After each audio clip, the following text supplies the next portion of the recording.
ये विपक्षी दलों गठबंधन का क्या उद्देश्य? वही है ना, 20% अपना है और 80 को टुकड़े टुकड़े करना है।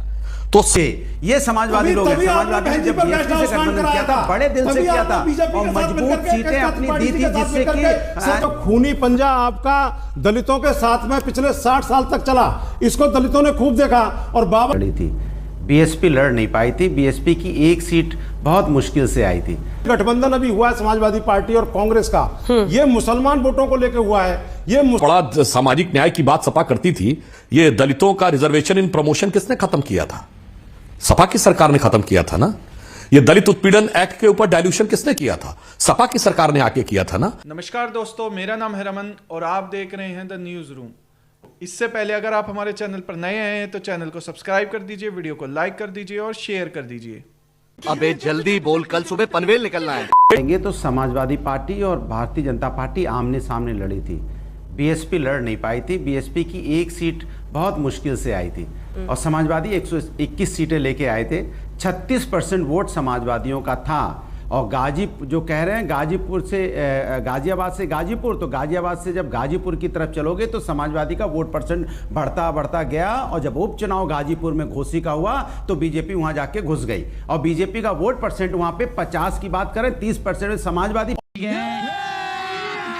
अभी मजा आएगा ना भिड़ो। और जो ये तुष्टीकरण की राजनीति करने वाली पार्टियां, ये जो बेमेल गठबंधन अभी हुआ है समाजवादी पार्टी और कांग्रेस का, ये मुसलमान वोटों को लेकर हुआ है।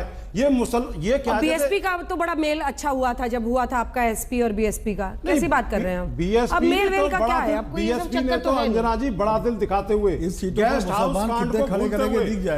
हाउस कांड को भूलते हुए जो धोखा मुलायम सिंह जी ने दिया था बहन कुमारी मायावती जी और काशीराम को, सबसे पहले तो मुलायम सिंह को काशीराम जी ने ही सीएम बनाया था, उन सब कटु वचनों को भूलते हुए, बड़ा दिल दिखाते हुए इनको हमने जो है समर्थन दिया था। और ये कांग्रेस की जो प्रवक्ता है प्रिया सिन्हा तभी कह रही थी कि वो उनका वोटर जो है विक्षुब्ध है, क्षुब्ध है। तो ये जो खूनी पंजा आपका दलितों के साथ में पिछले 60 साल तक चला, इसको दलितों ने खूब देखा। यही नहीं, अभी और सुनिए। और बाबा साहब ने अपने जीते जी ये कह दिया था कि इस कांग्रेस का कभी 4 आने के मेंबर बनना, जब आपने एक पूंजीपति उनके पीए को उनके खिलाफ खड़ा कर दिया था। और यही कारण है कि अभी 2 दिन पहले अंजना जी कांग्रेस के नेता बहन जी के घर के आगे, दरवाजे के आगे रात को 11 बजे तक टहलते रहे, लेकिन दरवाजा नहीं खुला और उनको मना कर दिया गया। तो हमारे ये समाजवादी लोग हैं। समाजवादी ने जब बीएसपी से गठबंधन किया था, बड़े दिल से किया था और मजबूत सीटें अपनी दी थी, जिससे कि देखिए जो आप बात कह रही हैं वो बिल्कुल ठीक है। इनके गठबंधन या जो ये विपक्षी दलों गठबंधन का क्या उद्देश्य? वही है ना कि 20% पक्का है, 20% अपना है और 80 को टुकड़े टुकड़े करना है। तो सारी की सारी जो तथाकथित रणनीतियां वो इस मुद्दे पे है, परंतु अक्सर ये रणनीति सफल नहीं होती। एक और कॉन्स्टिट्यूएंसी है जहां 70% मुस्लिम है, रामपुर। और याद करिए बाई इलेक्शन में हम रामपुर जीते। सोचिए अभी शशि शेखर जी जो बातें बोल रहे थे उससे मैं एक बिंदु लेता हूं, कुछ सीटों का नाम लिया, साहब हम आजमगढ़ भी जीते और आजम खां का गढ़ भी जीते। ये तब है जिन सीटों पे कहा जाता है कि मुस्लिम आबादी सबसे ज्यादा है, जो सपा के लिए सबसे सेफ मानी जाती थी। और पिछले चुनाव में क्या हुआ कि डिंपल जी भी चुनाव हारी और राहुल जी भी चुनाव हारे।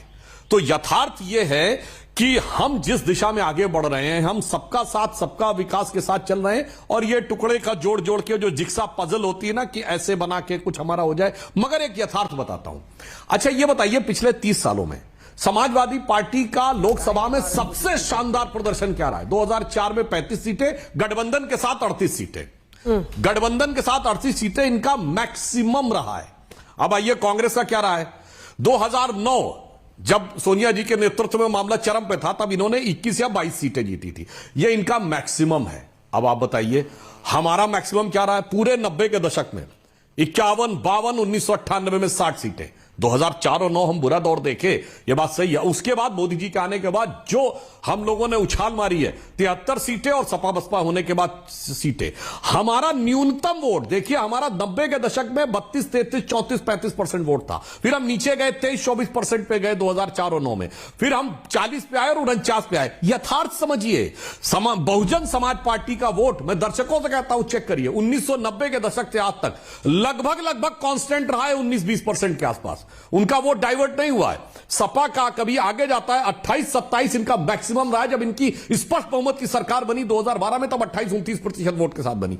तो भाई वोट और सीट और चुनाव का परिणाम और आपस का घमासान, सारी बातों को देख लीजिए तो बिल्कुल स्पष्ट एक चीज नजर आती है कि भाई सपा और कांग्रेस, ये इससे पहले भी और एक बिंदु और कह देना चाहता हूं, इन्होंने कहा बड़ा सामाजिक न्याय की बात सपा करती थी।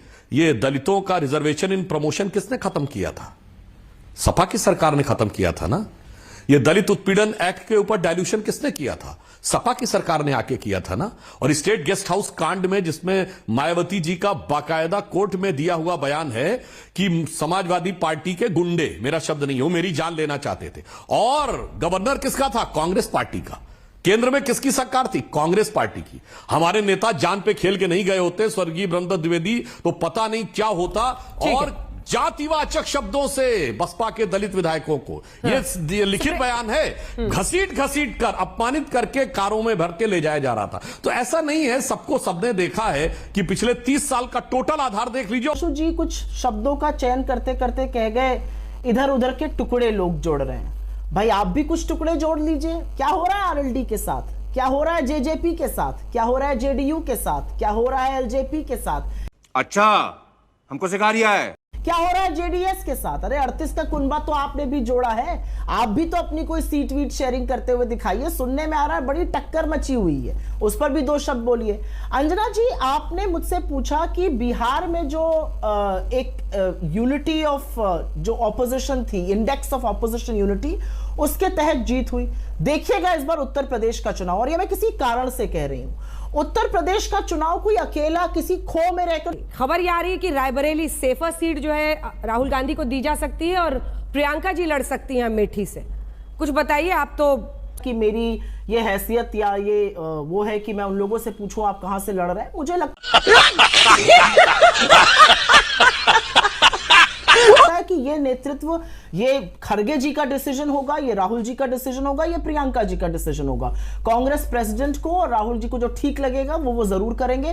मैं एक बात लेकिन आपको वाउच करके कह सकती हूं 20 सेकंड में, जिन 7 दिनों में चंदौली से लेके वाराणसी और उसके बाद प्रयागराज, प्रतापगढ़, लखनऊ, रायबरेली, अमेठी, कानपुर में जो मैंने देखा वो अभूतपूर्व था, और उससे सरकार हिली हुई है। और उसके चलते मुझे उम्मीद है आपको हमारी वीडियो अच्छी लगी होगी। एंड तक वीडियो देखने के लिए धन्यवाद। वीडियो को लाइक और शेयर करना ना भूलें।